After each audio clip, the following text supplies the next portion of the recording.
Bonjour à tous, donc bienvenue sur ma première vidéo donc sur la chaîne Survie et Bushcraft. Et donc aujourd'hui je vais tout simplement donc vous présenter les 5 C. Comme les 5 C, donc coupant, contenant, cordage, combustible et j'ai oublié le dernier, couvrant. Voilà. Donc tout ça, comme vous pouvez voir dans un petit sac. On va venir parler du premier C. Donc le premier C, on va parler des coupants. Donc pour moi, les coupants, donc on peut parler de hachette, de scie, de couteau, bref, tout ce qui coupe, vous avez compris. Donc pour ma part, la plupart du temps, avec moi en balade, j'apporte donc mon petit couteau, tout très bon couteau bien épais pour faire du bâtonnage. Et avec ça, j'emporte toujours avec moi donc ma petite scie. Et donc avec moi, j'emporte toujours ma petite scie. Donc c'est une petite Fiskars, donc c'est la Fiskars SW73. Donc excellente petite scie légère, pas chère. Et honnêtement, fait très bien le travail. Je pars principalement en balade avec donc ces deux objets coupants, un couteau et une scie. Pourquoi je privilège une scie et pas une hache ou une hachette? Tout simplement parce que c'est moins bruyant. Donc vous voyez, c'est pour ce genre de petites choses qu'on apprécie. Et c'est surtout moins dangereux que la hachette. Voilà, donc il y a beaucoup moins de risques de se faire mal. Bon, on peut bien sûr se faire mal, hein, ça reste un objet très tranchant. Mais voilà, il y a moins de risques avec une hachette. Maintenant, on va passer au contenant. Donc alors le contenant, j'utilise toujours, hein, donc c'est pas vraiment un gobelet, je crois que de base c'est quelque chose pour mettre les dosettes de café. Voilà, en aluminium, mais bon, on fait du recyclage, on prend tout ce qu'on peut récupérer, hein, c'est important ça. Donc voilà, c'est tout simplement un petit gobelet en aluminium, tout simple. Voilà, donc je peux mettre au feu, comme vous pouvez le voir, il est déjà bien taché. Et j'emmène toujours avec ça, bien sûr, parce qu'il faut rester hydraté, une petite gourde. Alors, sur le litrage de la gourde, donc ça, je vais en parler après. Voilà, donc ça, c'est une petite gourde de chez Block Hut. Je vous la conseille, c'est une petite gourde isotherme qui est excellente. J'avais commandé quelques achats sur leur site. J'avais accumulé des points, donc voilà. J'ai pu m'offrir une petite gourde gratuite. C'est toujours mieux quand c'est gratuit. L'eau est meilleure, bien sûr. Donc je fais une petite aparté dans la vidéo. Ça fait pas partie des 5 C, mais c'est vraiment très important si, comme moi, vous aimez bien voir le cul au sec et au chaud, notamment. Hein. Donc c'est un petit pad, comme ça, que vous retrouvez chez Decathlon. Honnêtement, je crois que je l'ai payé 6 €. Donc c'est un petit pad donc pour se poser. Donc, comme là, vous pouvez voir sur terrain humide, il y a des feuilles de partout. Il a plu, c'est détrempé. On déplie le petit, hop, et on peut s'asseoir. Voilà, au sec. Du coup, je vais continuer la vidéo comme ça, parce que c'est très agréable. Voilà, donc les 5 C, on a parlé du coupant, du contenant, et maintenant, on va parler du couvrant. Donc, pour ma part, le couvrant, ça commence avec les habits qu'on a sur soi. Donc là, on est donc en fin de janvier. Il fait plutôt froid. Hein, j'ai attendu que le soleil se lève pour sortir, pour aller tourner, parce il fait plutôt froid. Donc là, sur moi, j'ai un sweat. Je suis désolé si ça fait du bruit avec le micro. Donc j'ai un sweat et une veste. Donc c'est une veste de ski. Hein. Je peux retirer, il y a des ouvertures. Important de ne pas transpirer, surtout quand on va en randonnée, ou marcher, ou en bivouac, ou faire quoi que ce soit. Voilà, et donc le couvrant vient aussi ensuite par l'abri. Donc j'utilise pour ma part donc, le tarp de trekking MT900 de chez Forclaz. Forclaz, je suis désolé, je ne sais pas si on prononce le S vraiment. Honnêtement, ça fait plusieurs mois que je l'ai, je suis plus que satisfait pour l'instant. Très léger, donc il pèse 500 grammes, 1,5 litre, vous voyez en volume, il est tout petit. Honnêtement, dans un sac, ça prend vraiment pas de place. Et il fait 2,85 m par 2,40 m. Donc je vous mettrai des petites photos d'abri qu'on peut faire avec un tarp et avec un hamac, par exemple. Donc voilà, donc ça, c'est entre guillemets mon couvrant. Bien sûr, je rajoute un sac de couchage, tout ça quand on y va, mais bon. C'est vraiment le principal, là je parle vraiment de la base, donc le couvrant pour faire un abri.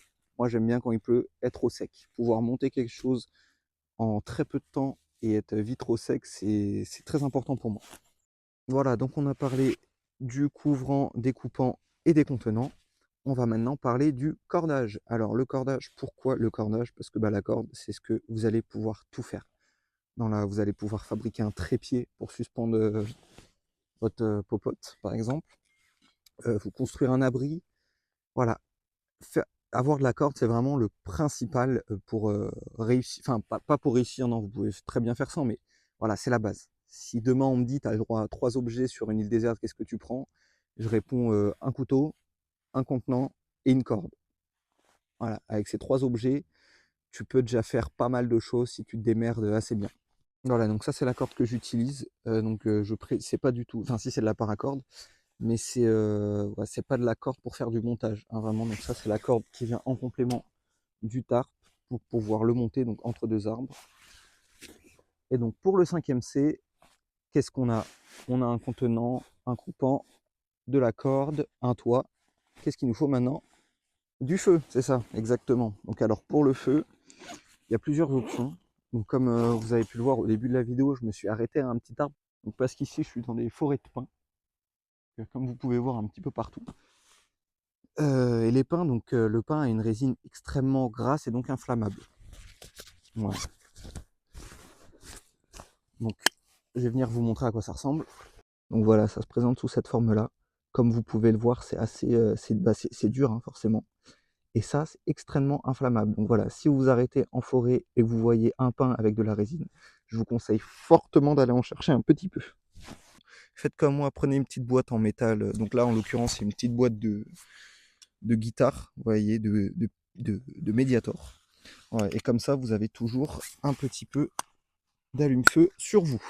Donc voilà, le combustible est fait. Et maintenant, donc c'est bien beau, on a donc en plus donc de la résine de sapin, je vous conseille fortement d'utiliser. Alors ça, je sais que ça va paraître bizarre, c'est du coton et peu importe du coton ou une matière fibreuse, enrobé de vaseline. Donc vous prenez un petit coton pour se démaquiller là par exemple, ça c'est très bien. Vous le coupez en deux, vous mettez de la vaseline au milieu, vous le repliez. Une petite boîte étanche, vous mettez ça dans votre sac et une fois que vous allez donc en camp ou quoi, donc c'est étanche, hein, bien sûr, mettez ça dans une petite boîte étanche de préférence. Et voilà, maintenant il faut allumer son feu. Donc moi je suis team briquet. Je casse un peu le mythe. Voilà. Pourquoi? Tout simplement parce que c'est rapide. Voilà, on a une flamme étanche. On peut mettre dans un petit sachet, on peut le mettre dans un petit bout de chambre à air de vélo, par exemple, et le refermer. Ce sera étanche. Et comme vous pouvez le voir autour, j'ai mis un petit bout de. Donc c'est du gros scotch épais. Ça fait un excellent allume-feu et avec ça, vous pouvez faire pas mal de choses. Par exemple, réparer votre veste si vous l'avez déchirée dans le feu. Vous pouvez éventuellement aussi vous soigner avec. Si vous vous êtes coupé, vous pouvez mettre un petit bout de scotch pour recoller les plaies. Bon, c'est provisoire bien sûr, hein, mais c'est mieux que d'avoir la plaie ouverte en plein milieu de la nature. Voilà, et donc en plus de ce briquet, j'apporte toujours avec moi parce que donc c'est bien beau, un briquet, voilà, c'est pratique un briquet, mais c'est pas toujours fiable à 100% entre guillemets. Et donc c'est pour ça qu'avec moi, j'emporte toujours un petit fire steel. Voilà, donc c'est une pierre à feu, tout simplement. Vous voyez ça partout, ça coûte pas grand chose, ça dure extrêmement longtemps. Alors je vous considère les Fire Steel Light My Fire, parce que c'est les pionniers entre guillemets dans le Fire Steel. Le mien, ça fait plusieurs années que je l'ai, plusieurs centaines de feux allumés avec. Et autant vous dire qu'il marche toujours très bien. Donc comment ça marche? C'est tout simple. Vous pouvez soit utiliser votre couteau ou tout simplement, des fois c'est fourni avec un petit grattoir. Donc le petit grattoir a un côté assez, assez aiguisé, vous voyez, pour gratter le. Et puis voilà, on pose sur le feu, on gratte et ça fait des étincelles. Faites pas ça sur votre pantalon, bien sûr.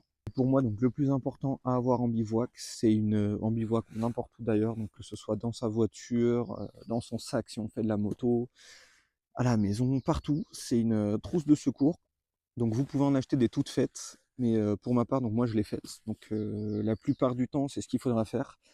Donc parce que vous pouvez acheter donc des trousses toutes faites qui sont la plupart du temps assez bien, ça peut aller, mais elle ne contribuera jamais à vos besoins. C'est-à-dire si vous avez peut-être des problèmes de santé, si vous faites des allergies, c'est bien d'avoir un EpiPen, plein de choses comme ça. Donc voilà, donc dans la mienne, on retrouve pas mal de choses. Donc on a des bandages, du tulle gras si jamais on se braise, donc des petits ports pour les ampoules, des Doliprane, du sérum pour le nettoyage. Puis on en a vraiment plein de choses, des petits pansements, ouais, avec les nounours pour si jamais il y a des, il y a des enfants qui. Enfin voilà. Donc la petite pince, toujours une petite pince, donc pince à tique, enfin voilà, une pince ça sert à tout et rien. Bon, et ce que je vous conseille d'amener, c'est pas obligatoire du tout, mais c'est éventuellement un petit réchaud à bois. Parce que selon les endroits et selon les saisons, bon, je tiens à préciser si en été par exemple, si les feux sont interdits, le réchaud à bois sera interdit aussi. Voilà, donc moi c'est un petit réchaud à bois que j'ai fabriqué donc à l'aide d'une boîte de conserve. C'est léger, ça coûte rien, ça dure assez longtemps, ça refroidit vite. Faut juste faire attention à ne pas se couper. Pour ça, donc mettez des gants la plupart du temps avec le bout des doigts, hein, parce que les doigts ça fait mal dès qu'on se coupe. Donc voilà, le petit réchaud, je vous conseille si jamais vous faites une petite randonnée, par exemple un petit bivouac ou n'importe quoi. Vous voulez vous arrêter, voilà, vous faire un petit café chaud, un petit thé ou tout simplement profiter, parce que des fois se réchauffer autour d'une petite flamme, c'est agréable. Bon, je vous rassure, on va pas réchauffer une équipe de rugby avec ça. On va se réchauffer un petit peu soi, c'est déjà pas mal. Et bon voilà, je vous conseille d'en faire un ou d'en acheter, il y en a des pas chers du tout sur internet, des pliants. Bon bah écoutez, j'espère que cette vidéo vous aura plu. On se retrouve le week-end prochain pour cuisiner un plat de chez moi en forêt au feu de bois. Sur ce, au week-end prochain la team.